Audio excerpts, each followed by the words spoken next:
신호등 없는 횡단보도에서 건너고 있는데 차에 치이는 바람에 크게 다쳤습니다. 이런 경우 합의금은 얼마 정도가 적당한가요? 참고로 진단명은 손목유골골절 및 다발성 골절 염좌 및 타박상입니다. 신호등 없는 횡단보도는 비교적 교통량이 적은 위치 등에 많이 존재합니다. 그렇기에 자동차를 운전하는 사람이나 보행자들도 주의를 많이 기울이지 않고 방심하는 경우가 자주 있고, 그러다 보니 이러한 횡단보도 교통사고의 빈도는 현재까지도 생각보다 높게 발생하는 편에 해당합니다.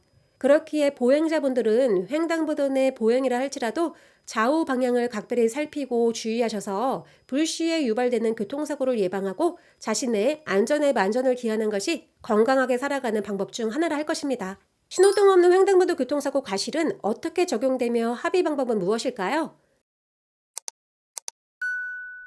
신호가 없는 횡단보도에서 발생한 교통사고도 민사적으로 대부분은 차량 운전자에게 100% 과실 책임이 인정됩니다. 문제는 가해자에게 교통사고 처리 특례법에서 규정하는 12개 유형의 중대한 과실이 적용되는 교통사고, 즉 12대 중과실이 인정되기에 경찰서에 신고 및 사고 접수가 이루어진다면 운전자는 기소되어 형법상의 처벌을 받게 됩니다.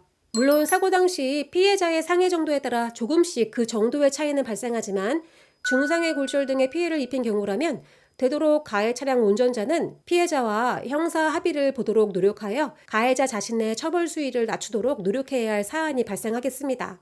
이러한 신호등 없는 횡단보도 교통사고 피해자에게 가해자로부터 형사 합의 의사가 전해온다면 자신의 상해 정도 및 진단 주수 그리고 사고 경위 등을 고려하여 합의금을 정하시면 되겠으나 딱히 금전적으로 정해진 기준이 없기에 피해자와 가해자의 의사의 합치에 의하여 결정하시면 되겠습니다. 다만 피해자분의 입장에서 치료비 등 민사적인 손해는 자동차 보험회사의 종합보험 및 대인배상으로 보상 처리가 이루어지는 것이고, 자칫 형사 합의금이 민사적 손해에 기속되어 보험사의 합의금에서 차후 공제될 문제가 발생할 수 있으므로 형사 합의서와 더불어 채권 양도 통지서를 작성 및 꼭 챙겨야 할 사항입니다. 형사합의금은 보험회사에서 보상하는 보험금과는 별개로 가해자가 자신의 형사상 책임을 경감받기 위하여 노력해야 할 사안이므로 피해자가 강제할 수 없으며, 이러한 형사합의금에 대한 협의가 있다면 되도록 지급받는 것이 피해자분들에게 경제적으로는 도움이 될 것입니다. 참고할 내용으로 횡단보도 교통사고 형사합의금과 관련하여 그 기준은 없으나 보험사가 담보하는 운전자 보험의 지급 기준은 이러합니다. 해당 사항은 가입 보험회사 및 상품에 따라 상이할 수 있다는 점은 참고하시기 바랍니다.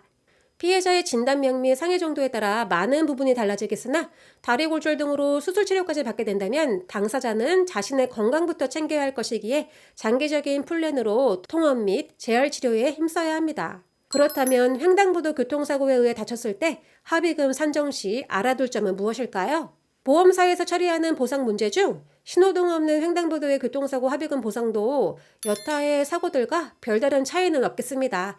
다만 횡단보도 사고 당시 사실관계상 보행자에게도 책임을 물을 수 있는 내용이 존재한다면 민법상의 과실책임주의 원칙에 따라 과실이 적용될 수도 있습니다.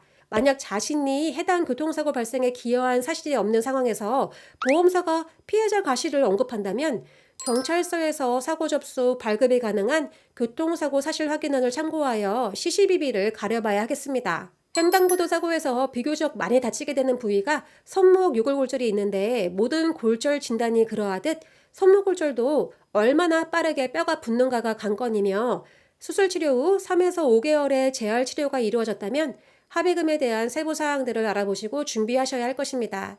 신경 손상 등이 없는 대부분의 골절은 발생 위치에 따라 한시장애가 적용될 수 있고, 손목 유골골절은 그러한 교통사고 합의금에 반영되는 맥브라이드 장애가 인정될 수 있겠습니다. 다만 이러한 장애 부분이 적용된다면 합의금 내용에서 제일 큰 항목인 상실 수익액이 인정되어야 하기에 보험사는 자의적으로 그러한 내용을 알려주지 않습니다. 따라서 피해자분들은 자신이 입은 피해에 합당한 손해를 보상받기 위해서 꼭 이러한 내용들을 입증하여야 할 것이나, 전문가가 아닌 이상 어떠한 내용에 무엇을 증명해야 할지 모르고 또한 장애 내용을 문서로 입증하였다 하더라도 그 내용이 타당한 것인지 모르기에 오히려 잘못된 내용으로 불이익이 발생하기도 합니다. 그렇게 우선적으로 검사 영상, CD 등의 자료를 구비하여 해당 분야의 경력 있는 전문인과 심도 있는 상담을 받아보시고 진행 방향을 결정하심이 교통사고 피해자에게 무척이나 중요한 사항에 해당할 것입니다. 최소한 업력이 있는 손해사정사라면 자신의 경제적인 이득을 떠나 피해자의 입장에서 옳고 그름에 대한 간단한 정보는 드릴 수 있기 때문입니다. 여러분이 겪고 있는 상황의 해결책을 좀 더 쉽게 찾을 수 있는 방법은 있습니다. 너무 멀리 고민하지 마시고 지금 저희와 상의해 보시기 바랍니다. 오늘도 시청해주신 여러분 감사합니다. 다음에 또 만나요.